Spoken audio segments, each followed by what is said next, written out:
Welcome to episode number 138 of the Chris Rose Rotation, a production of John Boy Media, and today presented to you by our good friends over at SeatGeek. And we would like to welcome back from his little minor league rehab stint. He is back with the big league club in the New York Mets bullpen, Trevor May.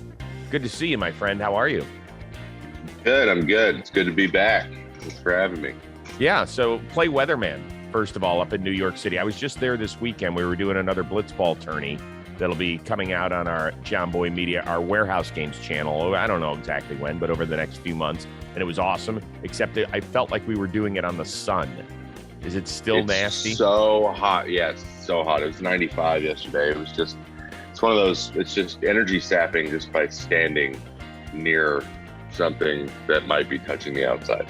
So it's so hot. But it's hot everywhere. It's so hot. So when we hear about the dog days, I always, when I've talked to relievers over the years, they're like, August is the worst month. There might as well be 60 days. Now, I know obviously you were down because you had your injury, so maybe you feel a little bit different this year as opposed to most years.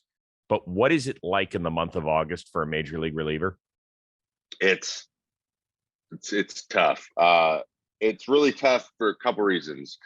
You've already thrown four months worth of pitches, which is the main and the obvious one. But then there's this anticipation that also kind of takes it out of you of September. And for teams that are in it, like, you know, through the whole year, you can do a good job of kind of like spreading out innings and like getting guys rest.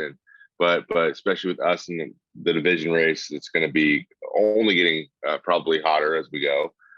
Is going to be, you're going to see guys going to be asked to do a little more, and you're kind of anticipating having to even work more, getting ready for the playoffs. And then the playoffs, all rest is gone. So it's one of those things where you're like, man, we've been going for a long time, and it's only going to get more taxing. By the way, I just saw one of your cats behind you. Yeah, he's that's Marmalade. Marmalade. Toasty's getting a procedure done at the vet today, and so he's alone. So they haven't been apart for more than like 24 total hours since they moved in with us. So he's found a hair tie and he's playing with it, as you can see him running around. All right, so I've never really had a cat. When my sister-in-law lived with us for just a few months, this is 2 decades ago, she did have her cat with us. Can you call cats over? Like, are they like dogs? Will they come see you or no? This breed is Scottish Fold. These are Scottish Fold.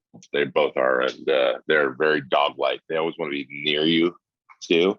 But the cool thing is when you're not giving them attention, they can play by themselves like a dog can't, or can but doesn't really want to. So yeah, it's kind of the best of both worlds. But yes, these cats definitely come when we call them. See, this is why I like you. You stopped yourself, you rethought it. You're like, oh my God, I can't say they play with themselves, because then that's all anybody will hear in the comments section. Yeah. But you went and you rephrased, Your Honor. That's what made you the valedictorian up there in that little high school of yours. That's why I'm a pro. Yep.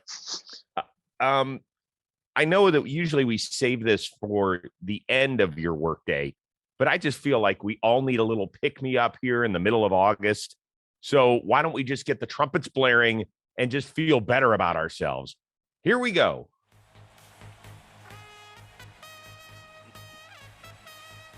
They love it. I mean, it might be the best 60 seconds going in sports. It's I just love that they're the operations staff loves it so much that they like stop everything. They're not worried about ads. They're not, like they really bought into it. That's the thing. I mean, I love that. I love walkout songs for relievers. It's one of my favorite things. Hitters had really good ones too, but it's one of my favorite parts about going to a baseball game or watching it on TV when I was a kid is just that anticipation of someone coming in. I liked WWE a lot. My brother was big into WWE, but like our favorite part was the entrances, and like that was the tension of who's going to show up, like in a Royal Rumble or something. Like we loved that part. I wasn't actually into the wrestling that much. I was just into the entrances. So like when I got to be a reliever, it was really important to me that I got to pick songs and like encourage other guys to pick songs. It took me a really long time to get Minnesota to play anything but the closer song. Glenn Perkins got his song. That's the only one that anyone got. And then when a new closer came in, they just didn't give the new one. So like I had to lobby for Taylor Rogers to get a song. And so I take a lot of pride in mine as well, but Suggs is great and they've run with it. And I everyone's like, Sugar, it's the best one. I'm like, come on, mine's pretty. I know I don't get to come in epically like that, but if they presented my song like that too, trust me, you would feel the same way. But I just wish Suge was a little more imposing when he jogged. It's so funny because he comes in so like kind of short and compact. I wish he was just more like hulking or like angry looking, but he's not. That's the only thing missing, but I really, really love it. So yeah, much. we got to work on his walking in. You're right. It's all in the presentation because the music is unbelievable. You see Mr. and Mrs. Met blaring the trumpets, the whole thing. But if he just took like one giant step at a time coming out of and then start to go.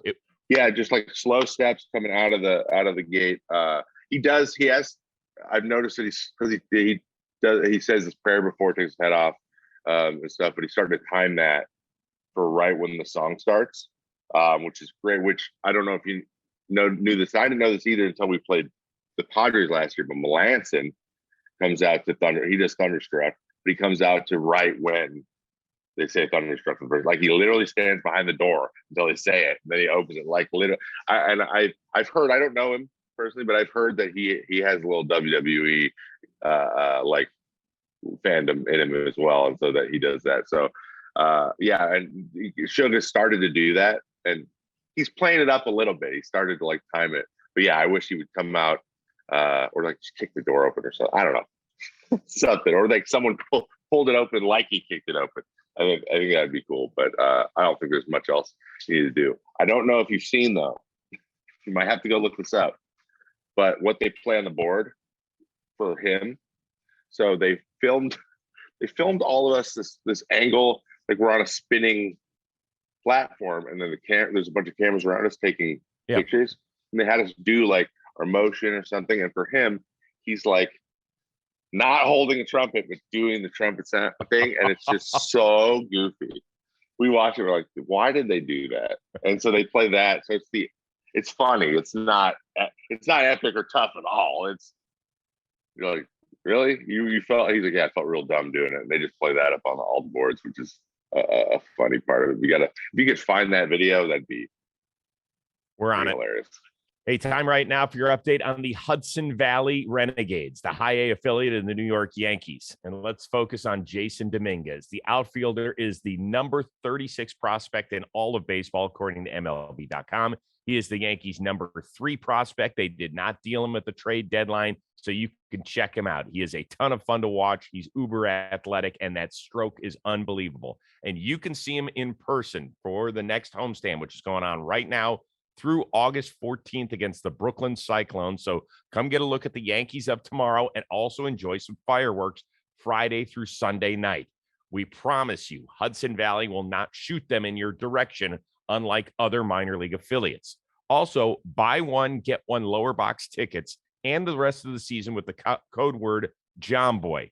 And also you want to follow them on Instagram at HV Renegades. Twitter, it's the same handle, HV Renegades. Follow them, stay up to date with all the top Yankee prospects as they make their way up to the big league club. So for you, it's just nice to be back. I mean, I know you're still kind of trying to hone in your craft, if you will, after several months off. What is it emotionally like for you to be back? Is it different than anything you've kind of gone through as a big leaguer? Because you have not missed a lot of time. It's different in that I think that coming off and kind of what I was when I signed here, what my role was all year last year, there's a little bit of like stepping into the team now as they're playing and kind of what's expected of you. The expectations are even higher than usual. And I think that I've had really open, candid conversations about like how I'm feeling confidence in certain pitches and being like really clear with Hef about it. So it wasn't one of those things where, because I've been in those situations where you'll come off the IL and then you're just throwing 1-run lead in the 8th immediately and with not feeling very sharp yet. and you're pressing. And so, but I had the luxury of a bunch of guys have been doing those jobs all year. And so, you know, my first outing got off, my stuff wasn't quite where I wanted it to be. And I was like, hey, there was anxiety attached to, like, I don't want to come in and have to work the rust off in a big game against the Braves. Like so they would have been looking for spots to get me kind of come in. And unfortunately, we've had a couple opportunities in the first 4 games that I could, not that they were zero leverage, but it wasn't a be good or else situation. I had a little bit of wiggle room to kind of see how I felt, and this last one felt really close to old or normal me than the first one did.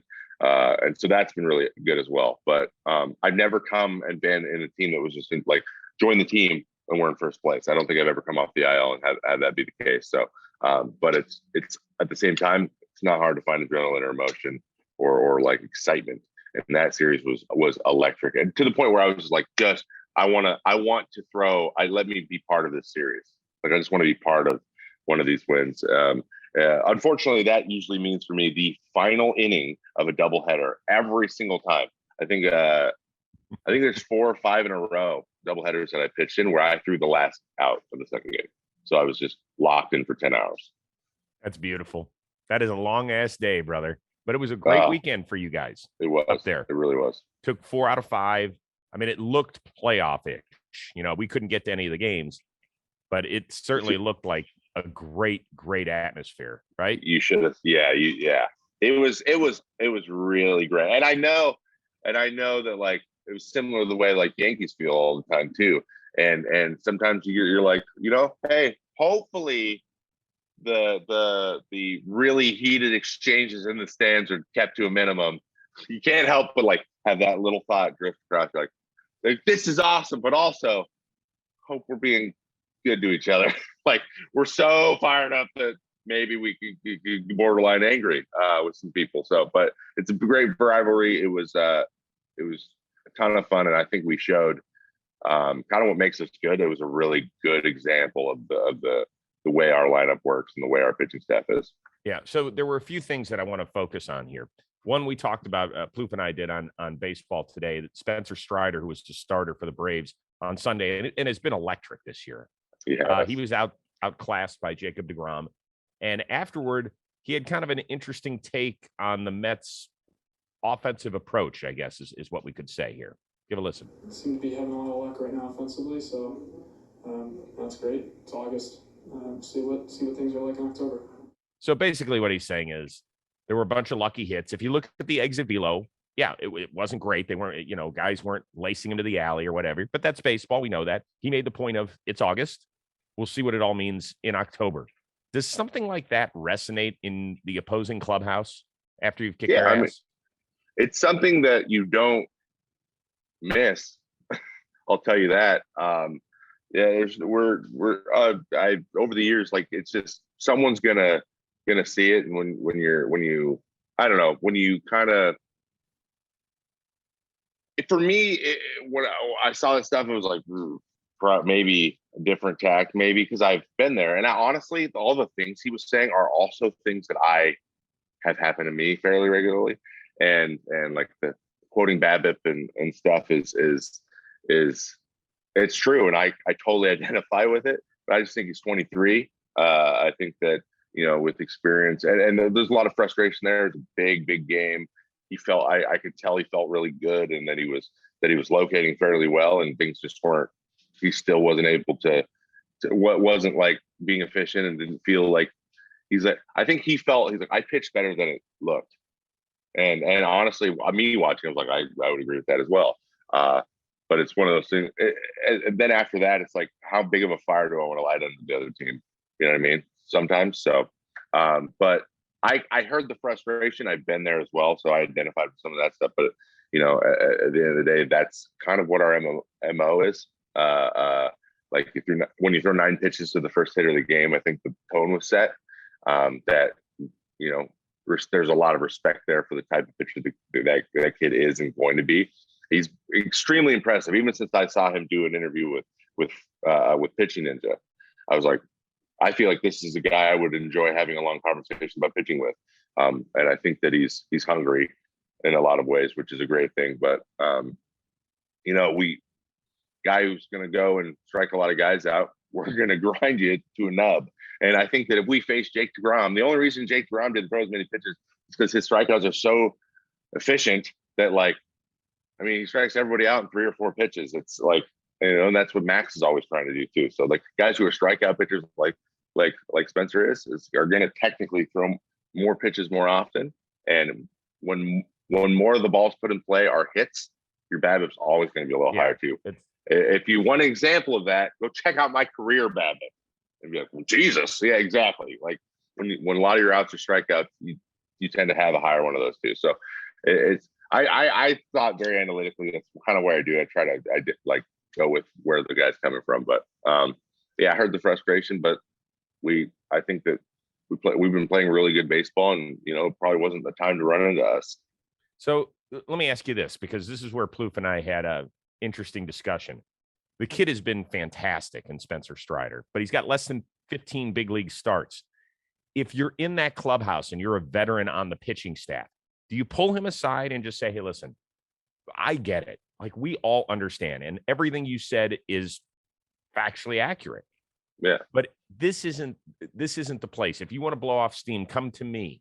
Come to us behind the closed doors. Let's talk about it. Because just anything extra, particularly with a team from New York and the media in New York, is going to run with it.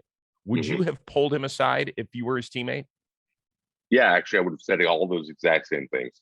And it probably is. There's probably a little bit of the fans getting on them too, right? Involved in there. Like, I don't know how that would happen, how that happens, but I play here. I know how they find a way to let you know, right? So, and that's just going to be part of it when you play against or here. So, I just say, hey, the best, no matter how you're feeling, like just being like, I could have done X, Y, and Z better. And maybe if this couple things went a little bit better, then I would have had a better opportunity to do my job better today. That's it. So it's kind of just, you're supposed to learn that early. Like I said, he's 23 years old, and by all accounts, he's going to have plenty of time to keep going. But yes, I think that you nailed it with all that kind of stuff. Just like, trust me, we've all wanted to go do that or go in front of a camera and let them know your frustration and things. But sometimes it's just better. Like you saw Max Fried, how he handled, and what Dan Ansby said post game too. Just takes a little experience sometimes, but yep. I don't think it's going to be an issue. I don't think it's going to be a thing for him. I really I don't get that vibe if you do. I don't know. You know what I mean? Sunday was Jacob deGrom's first appearance at Citi Field in like 13 months or so. He has made 2 starts since coming back. I think it's a bigger story than we're playing up, meaning the guy was off for a year. He's now almost in his mid-30s. I think people are like, oh, yeah, I just expected that out of deGrom. Do you have a different appreciation for what he's doing because you know how damn hard this sport is? I do, but also nothing. It's to the point now where nothing he does surprises anybody. And it was funny, like Ottavino hasn't seen him throw that much in person. He was telling me some pretty funny stories about when they faced him last year when he was on that stretch with the Red Sox, and how guys were like, hey, he's throwing 99 for you, but 101 for me. What's up with that? And they're like, shut up. Like, no one's touching him, man. And the way he's frustrating, but like Otto hadn't seen it like in earnest. Like he was just chuckling all the time. Like, 0-2, 96 mile slider. He just goes, geez. Like, and that's how I reacted when I first watched him. I got used to it. But I'm like, there's another planet he's on. Like even Max is like it's just so much easier for you than me.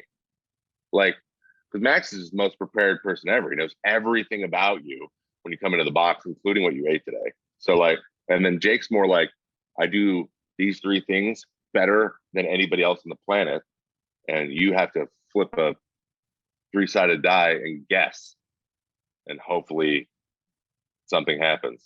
And so it's just amazing. He's just amazing. He's a freak athlete. I went rehab with him all the way through. He told me he was nervous. He's like starting to throw again. He's like, I'm kind of nervous today. He was throwing in Florida. I'm like, I don't know. I can't, if I were you, I would never be nervous. I have no idea how you're nervous. I can't remember the last time you gave a run. I don't know. And then he went and he's facing low A guys, and he goes and he strikes out 11 of the 13 guys he faces. I'm just like, I'm nervous. I don't know if this is going to throw hard again. You should just be like, oh wait, I got to pitch today. But maybe that's what makes him too. Be the anticipation that, and I think the looking over the top of the glove. I think that's more valuable than a lot of people think too. Does he do that as a shtick, or is that a strategy thing? Because he's not a super intense guy, so I think that he like developed it in order to like add that element. Just because he's not a high emotion like at you guys, so that's like it's just his little ominous. It gives a little bit of intimidation without having to like scowl the whole time. Mm-hmm. But they kept getting the camera angle from behind home of him doing that, like with the wide stance. I'm like, he looks big, and that's intimidating. And then guys go into the. I mean, when you watch a guy like Austin Riley, who since we talked with him has been, congratulations to him getting that contract, but he's been a very good player, very good hitter ever since.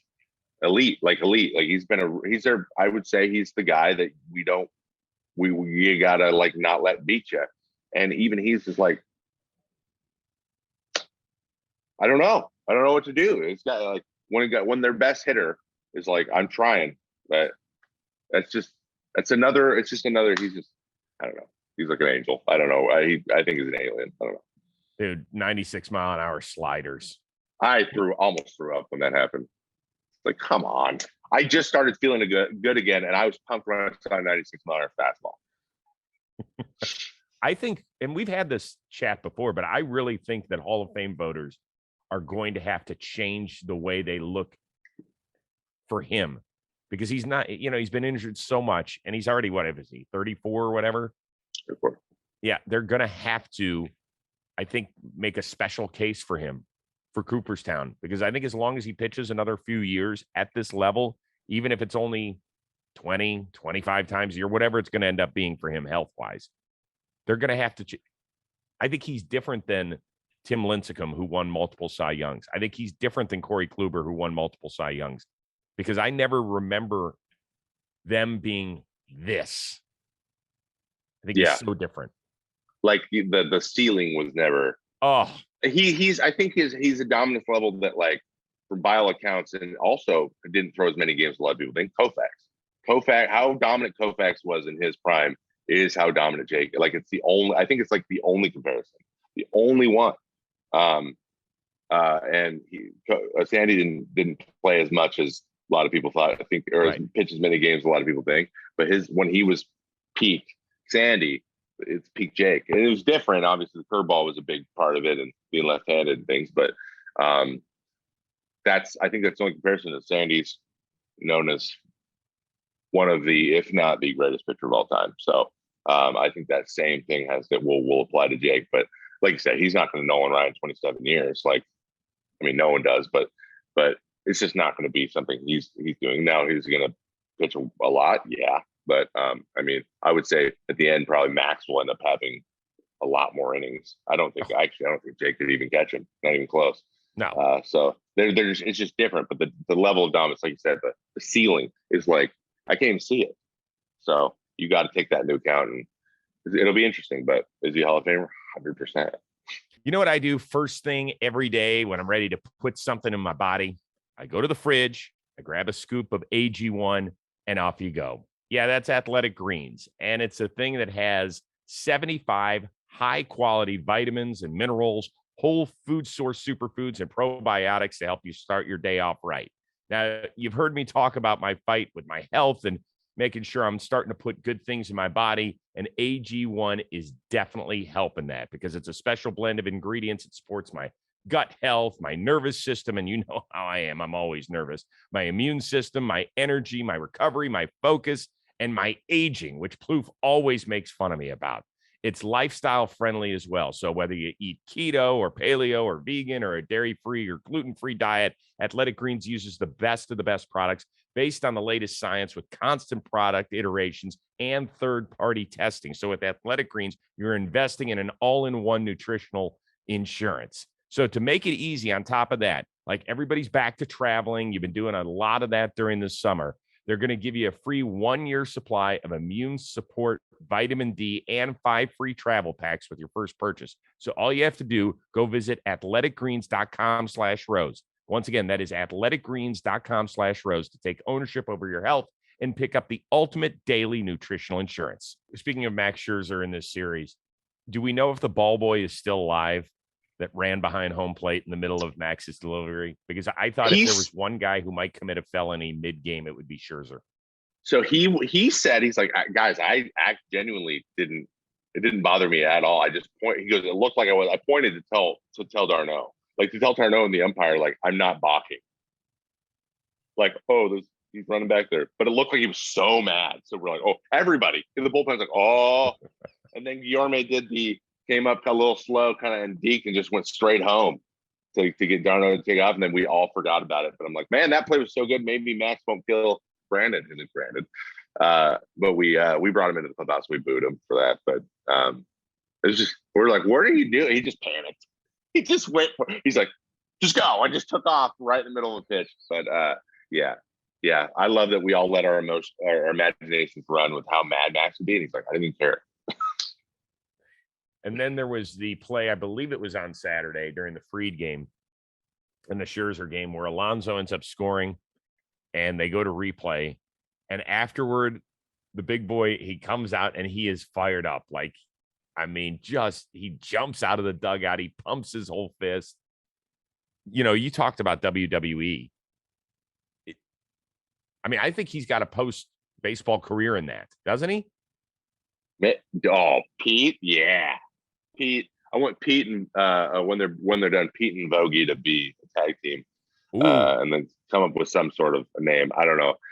We were talking about it yesterday because after the video went around with Vogelbach running first to home, I'm like, the only thing I want to see by the end of this year is Pete on third and Vogie on second, and for one of those situations where they don't know if it's going to drop or not, so Pete's tagging up, a Vogie sees it's dropping, it's going, so they have to, like, they're going, but to play at home, but they're both coming in and they slide at both different sides. I want that more than, I want double head first slide, Pete and then Vogie right behind him. That would be one of the greatest plays ever. And I don't know if it'll ever happen, but I really, really, really want it to. But yeah, Pete plays the crowd. He loves it here, man. He really does. I'm not so sure we've ever seen anybody wear a uniform the way that Daniel Vogelbach does. Right? Yeah. I mean, he's just swaggy. He knows what he's doing. The guy's holding the bat all day too. Him and Pete are always like holding their bats. I love Vogie. Vogie's been my favorite player for years now. Really? I ever since he was on the Mariners, I'm like, dude, Daniel Vogelbach's my favorite. And he's from Fort Myers, which I'm like, I've spent a lot of time there too. I'm like, just Vogie's the best. And then I've heard nothing but great things about type of teammate and how he keeps light and how he's hilarious. He's a guy who just likes to chip into all the conversations. And I faced him, and you would think, I don't know, you just assume like maybe he's trying to go homer and be a free swinger, and he is not a fun at bat because he's just got such a good idea of the zone. And so I'm pumped we got him. But yeah, him and Byron Buxton have been my two favorite players for about 4 years now. Okay, good. Where were you on your rehab assignments? I went to Binghamton, or I went to Florida for a week, and then I went to Binghamton and pitched twice, and then I went to Binghamton for one day, drove back here, and then stayed one day in New York and went to Syracuse for 5 days, and then drove back here. And how was the minor league experience again? Glad I'm not there still, but actually, Syracuse was much, much, much, much better than I had remembered it being from when I actually played in that league. And maybe Bingo's got some work to do. So what is it when you've been in the show for as long as you have, and you're back on a minor league rehab assignment?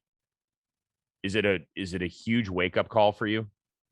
Oh yeah, it's good to have that perspective every once in a while. But I was telling them, and this is probably not the nicest thing, but these guys are all young too, and most of them hadn't gotten up yet too, so they hadn't really experienced. It gets really hard to be in AAA once you've been in the big leagues at all. If you've never been there, it's great, but then you almost want to like put it off until you get to go up and stay. And I was just, they were like, hey, so like, if you had offered a minor league deal, I'm like, no, never doing it again. If this was even in, like, if it were a 50-50 chance I was going to be in the major leagues with the team out of spring or AAA, it'd be really hard for me to be cool with that. Like I'm not flying at 4 a.m. on a commercial flight. I know this sounds very, very rich people problems or whatever. Snooty, yeah, there we go. Bougie. That's just where we're at. Quality of life's important to me right now.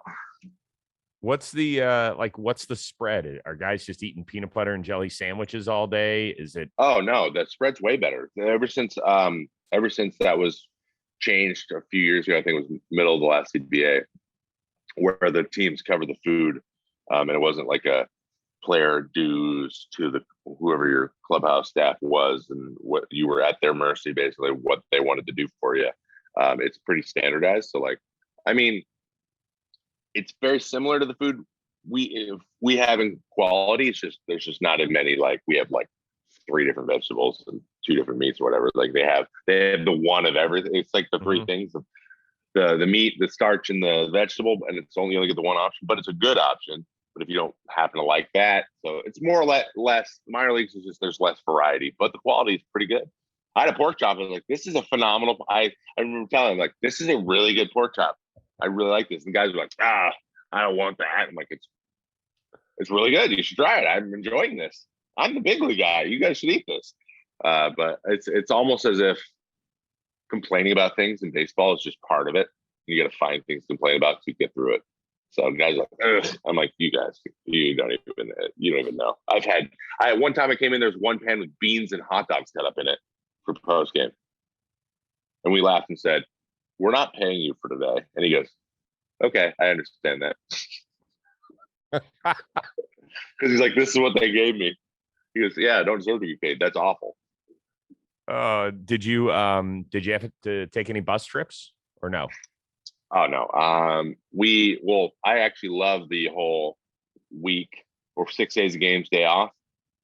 That's the ideal fall league schedule that they play on now. The only problem is you play the same team 6 times, and as a reliever, you're like, can we play somebody else, please?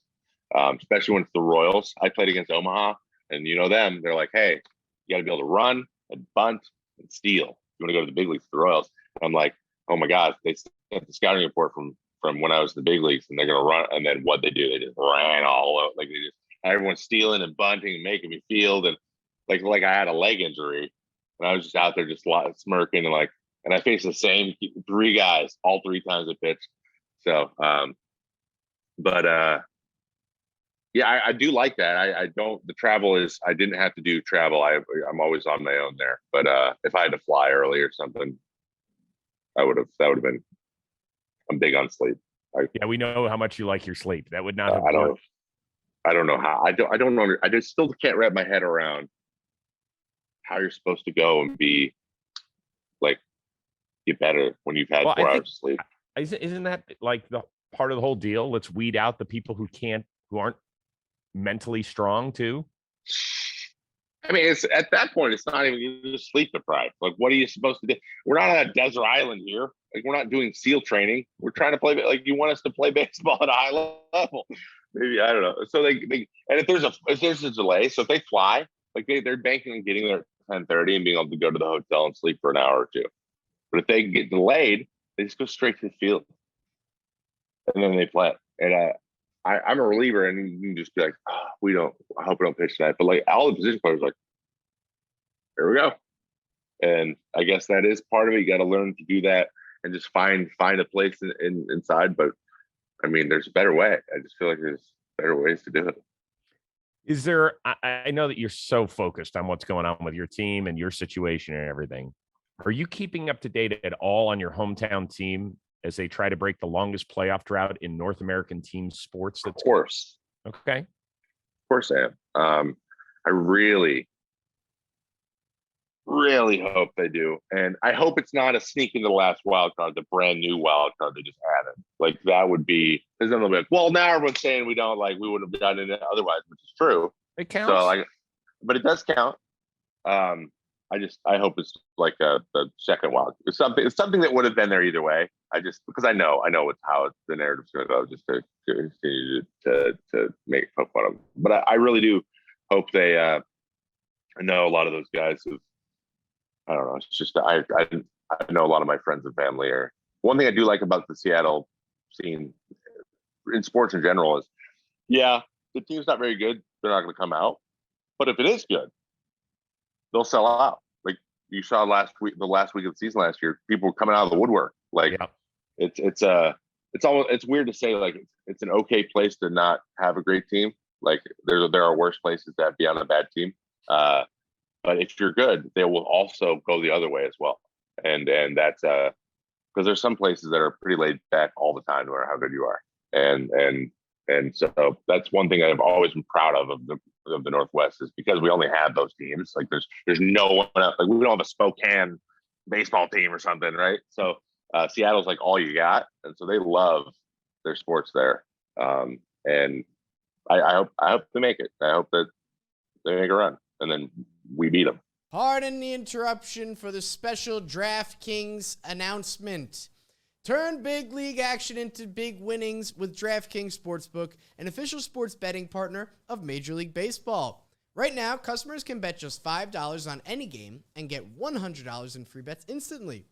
Plus, all customers can combine multiple bets for a shot at an even bigger payout with DraftKings Same Game Parlays, SGPs. At DraftKings Sportsbook, you'll be able to bet on your favorite batter to hit a double in his next plate appearance, your favorite pitcher's next pitch to be a strike, and so much more. I believe Taijuan Walker's going today for the Mets. 6 innings. Combine it with 6. Go do the double six. 6 innings, 6 Ks for Taijuan Walker if he's pitching today. I like it. DraftKings is safe, secure, and reliable, and best of all, you can deposit and withdraw your cash whenever you want. Download the DraftKings Sportsbook app now and use promo code ROSE, and new customers can make any $5 bet and get $100 in free bets instantly. That's promo code ROSE only at DraftKings Sportsbook, an official sports betting partner of Major League Baseball. Minimum age and eligibility restrictions apply. See show notes for details. MLB trademarks used with permission. Now back to the show. All right. I know that you are friends with Taylor Rogers, who's now been traded twice in the last 6 months or whatever. He was involved in a huge deal with Josh Hader. How surprised were you that the Brewers, we know it was a financial thing. We get it. But still, wait, that's a good look for you. Yeah, I was like, what happened? They what? They got rid of Hader when they're trying to win the division. Right. But I think they've proven over there in Milwaukee, they've made a lot of really, really good moves, really solid moves. Like they consistently make really high quality moves. And so I had to like really look at it. And Taylor's going to be a free agent. I hope he gets a great deal after this year. And Josh is kind of giving them a ton of value and has a team really, really wanted him, and they got a lot of value from him. So, I mean, a guy like Hader, though, like, with the exception of Suge now, like, if you want an automatic guy, it's him and those two.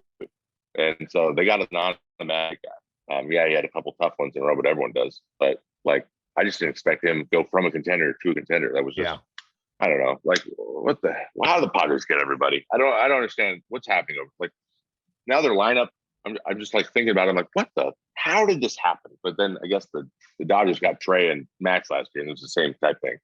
Yeah. Well, in the meantime, the Padres get everybody. They get Soto. They get Josh Bell. They get Brandon Drury. They get Josh Hader, which are all phenomenal pickups. And they can't win. And they can't score. But I do think that eventually, once everybody kind of settles in a little bit, There'll be a little run. dude, we've never seen a player with the accolades of Soto traded at such a young age. I mean, shit, you got to face him. You know what it's like. Yeah, sucks. It absolutely sucks. It sucks. The shuffle is. I love the shuffle a lot because there's one thing that I say that's noticeable. Certain pitchers like Max, for example, like you don't give Max a reason to not like you. Like that, you're not helping yourself, and so like the shuffle thing, like it might work to fire some guys up, but at the same time, I think he wants you to try to come hard at him. Like he wants you to try to match power with power, and he knows he's confident in his ability to win that. But if you're savvy enough, you can kind of play the game and put a little act on and do the same thing.